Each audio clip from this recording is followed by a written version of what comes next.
Buen día, José, ¿cómo te va? Hola, buenos días María, ¿cómo va? Bueno, un poco en tiempos de pandemia ha cambiado mucho el escenario con lo que tiene que ver con las inmobiliarias, las ventas inmobiliarias, principalmente porque esta pandemia a nivel mundial, pero también en Argentina, ha traído un desfasaje importante en cuanto al dólar. Hoy hablamos de varios tipos de dólares, las casas o las propiedades están tasadas en dólares y bueno, ahí se complica, ¿no?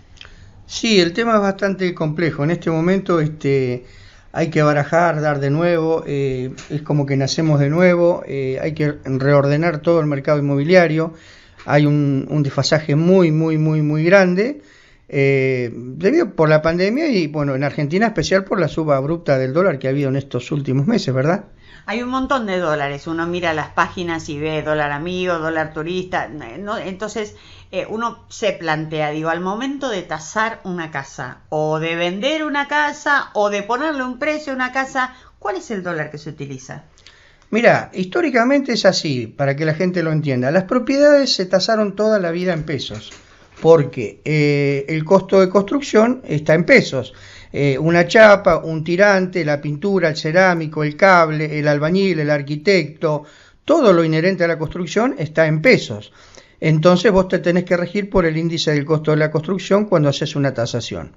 Ahora bien, cuando vos arribás a un precio, una tasación de un inmueble, ¿qué se hacía en estos últimos, no sé, 15, 20 años? Se transformaba en dólares. ¿Por qué? Porque para que tuviera su valor actualizado. ¿Qué quiere decir esto? El cliente nos daba una propiedad para vender y por ahí no se vendía automáticamente, estaba meses o un año o mucho, un periodo largo sin vender. Entonces, al transformarla en dólares se mantenía actualizado ese valor y no había que modificarle el precio todos los meses. ¿Pero por qué sucedía esto? Porque el dólar y la inflación iban generalmente de la mano, iban muy a la par. Al cabo del año había una inflación de un 30, el dólar en el año había subido un 30 o algo así. Pero ¿qué sucede? El año 2019 en adelante se viene desfasando mucho esto. Yo ya lo venía diciendo en el año 2019, lo dije en un montón de oportunidades y me llamaba la atención que no se redujeran los valores en dólares. Porque hubo unas subas muy grandes en dólares y no acompañaron a la inflación. Entonces sucede eso. Hay gente que te dice, y que hay que demostrárselo que no es así, sí, cuando vos le decís que el dólar subió pero la inflación no es tanta, sí, pero el material de construcción va a la par del dólar. No, mentira. El material de construcción sigue a la inflación. Podrá estar con el dólar oficial o con un dólar, pero nunca va con el dólar blue. Es decir, la construcción siempre, el ajuste que tiene o el índice de inflación es muy similar al costo que tiene la inflación en general. Así que hay que regirse de eso para tasar. Y después cuando lo transformas en dólares, lógicamente, ahora últimamente te está dando muchos dólares menos. Claro, no es lo mismo una propiedad tasada en el 2018, 2019 en $150.000 que hoy $150.000. Mira, yo te voy a decir algo que va a asustar a más de uno y realmente ahora viene hay que hacer el esfuerzo grande lo tienen que hacer las inmobiliarias, nosotros los corredores inmobiliarios, tenemos una gran tarea y depende mucho de nosotros cómo arranquemos en este nuevo periodo que se inicia, que es un mercado nuevo, totalmente nuevo va a ser esto. Acabo de escuchar anoche en un portal de Buenos Aires una videoconferencia de 5 reportes inmobiliarios de los más importantes del país que tuvieron una videoconferencia y hablaron exactamente de este tema, muy preocupados. Y todos coinciden lo mismo, se nace de cero, ni loco comparar el valor en dólares que había en una propiedad hace 2 años, o 3, o el año pasado, o el mismo diciembre. Vos suponete una propiedad que la tasaste en diciembre con un dólar de 60, hoy estamos hablando, antes de ayer, el viernes llegó a 140 el dólar, estamos en más del doble. Y es lo que yo siempre digo, cuando hay estas subas tan violentas del dólar, se acomoda todo. Una casa no puede valer el jueves 5 millones de pesos y al martes siguiente valer 7 millones u 8 millones. Lo que subió en ese caso es el dólar, la casa sigue valiendo lo mismo. Entonces ahí es donde se desbarajusta todo, hay que barajar, dar de nuevo, volver a tasar, hablar con los dueños. El dueño está en una situación muy difícil porque es el último, digamos, el eslabón que menos sufre, no que menos sufre, sino el que menos tiene, el que tiene más poder adquisitivo, digamos, un vendedor. Entonces le cuesta ceder. lo tiene que asimilar en esta nueva etapa, como decían anoche los colegas de Buenos Aires, en esta nueva etapa nosotros tenemos que sentar uno por uno, hablar, hacerle ver. Al principio no lo va a entender, no lo va a querer entender, porque ¿cómo le haces entender a una persona que tenía algo que valía $80.000 hace un año y hoy le decís lo tuyo hoy vale 40 o 35 o 45? No lo puede entender bajo ningún punto de vista, pero es la realidad. Después ese vendedor va a pasar por un estado anímico, se va a ir resignando y bueno, y en un último momento se va a tener que adecuar y va a tener que tentar él al vendedor para que la rueda empiece a funcionar. La rueda va a empezar a funcionar cuando el vendedor tiente al comprador en un precio justo. Es lo que está pasando con el mercado automotriz. Por ejemplo, hoy, tanto en el rubro motos y automóviles y camionetas, estas últimas semanas se está vendiendo muchísimo. ¿Pero por qué? Porque están tentando con el nuevo precio a la gente. Un vehículo que valía $20.000 hace un año, hoy lo conseguís por 10.000. Y es así, no le des más vuelta. Entonces, esto se tiene que sincerar. Es así. José, un poco no es real por ahí lo que dice la gente, que no hay compradores. Compradores hay, aún en momentos de crisis. No es que se matan por comprar, pero existen compradores, gente que ha tenido dinero ahorrado, gente que quiere invertir, existen. El tema son los valores de los vendedores. Correcto, siempre hay compradores, no en la misma magnitud que hubo en el año 2016 o 2017 cuando fueron los créditos UVA, que las casas, eso también, párrafo aparte, incidió mucho en la suba de, yo recuerdo en la época de los UVA, una casa que vos tenías a la venta hacía 2 años que no la podías ni vender, venían, la gente preguntaba el precio, iba, la miraba, no revisaba el techo, no revisaba las paredes, no revisaba nada, simplemente decía, bueno, la compro. Incluso hasta pagaba los gastos de escritura.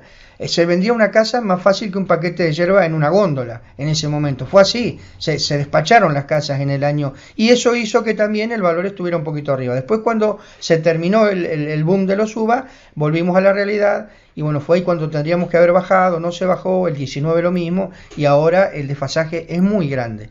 Por ejemplo, nosotros hace unos días teníamos una propiedad a la venta que no se había vendido de hace tiempo. Es una propiedad que habíamos tasado en su momento en una cifra, te voy a dar más o menos orientativo, alrededor de $100.000 era, la habíamos tasado en junio del 2017.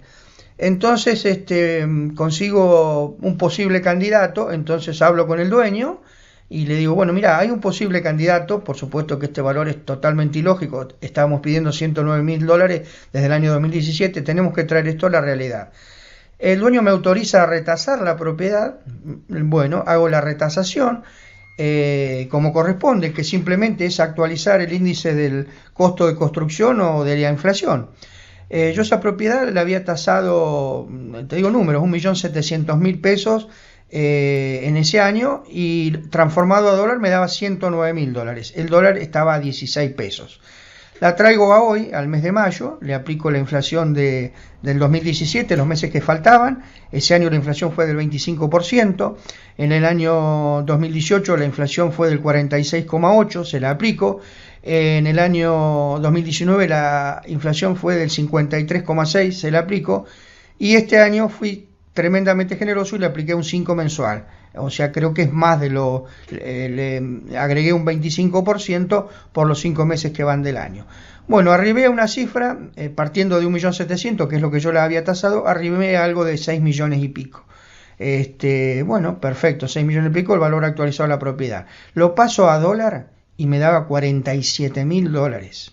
Con el dólar a 120. La semana pasada, cuando el dólar tocó los 140, por supuesto que eran menos de 47. Eso a mí me hizo asustar terriblemente porque fue la primer retasación que hice. Imagínate cuando tuve que decírselo al dueño. Lo difícil que fue decírselo y hacerle entender que por supuesto le costó entenderlo y bueno, esa propiedad me accedió, la bajó, no la bajó a 47.000, pero la bajó muy cerca de eso y así todo no la pudimos vender. Pero esa es la realidad.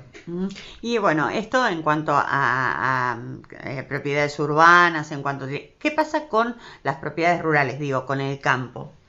El campo en este momento está muy paralizada todo lo que es oferta y sobre todo oferta. Hace 2 o 3 años que hay muy poca oferta de campo. Realmente yo creo que el campo estos últimos años está pasando por un momento normal, no sé si bueno o excelente, pero no es malo el momento, no hay apremio, hay muchísimas explotaciones arrendadas y eso hace que el dueño con ese arrendamiento tenga un buen, digamos, un buen ingreso mensual como para vivir holgadamente y no tenga necesidad de desprenderse de la tierra. Yo veo ahí el tema de que hay muy poca oferta y demanda también hay poca. Hoy escuchaba un informe a la mañana temprano donde decía que el productor agropecuario se había como agazapado, por llamarlo de alguna forma, no sé si es el término, y no estaba comprando herramientas ni nada, seguramente viendo lo que va a pasar. Digo, tal vez tampoco estén en el ánimo del productor agropecuario, el que tenía pensado en algún momento vender, estará esperando y viendo a ver qué pasa. Sí, en este momento, debido a la pandemia, yo creo que a nivel mundial está todo el mundo muy cauteloso, no se apuesta mucho a nada, es decir, todo el mundo está tratando de hacer la plancha, de ver, de seguir como puede y sin hacer grandes movimientos, porque los cambios que se vinieron o que se pueden venir son muy violentos en cuanto a economía. Entonces, yo creo que nadie quiere hacer un pasito, arriesgar nada. Y bueno, para terminar, uno de los temas más espinosos que tiene una inmobiliaria es el tema de alquileres. Por varias cuestiones, por los aumentos que se vienen, por los valores, porque la gente no está trabajando en algunos casos y tiene que pagar el alquiler. Bueno. Sí, nosotros en el rubro de alquileres, ahora con el tema de la pandemia, no hemos tenido inconvenientes, hemos cobrado prácticamente el 99%, hubo ajustes, el primer mes de la pandemia teníamos 6 ajustes y tenían derecho a no pagarlo, porque tienen derecho a no pagarlo hasta octubre, lo que sí después ese monto que no pagase se debe pagar a partir de octubre, entonces lo pagó todo el mundo, porque prefirió no generar deuda, así que bueno, en ese sentido no hemos tenido inconveniente. Y después hay mucha demanda como siempre, pero bueno, por ahí hay mucha gente que tampoco es sujeta de ¿cómo te puedo decir? No reúne los requisitos esenciales como para alquilar una vivienda. Hay gente muy informal que realmente no puede justificar ingresos o no puede traer garantías potables, entonces eso hace que también sea difícil. Gracias, José. Listo, hasta luego.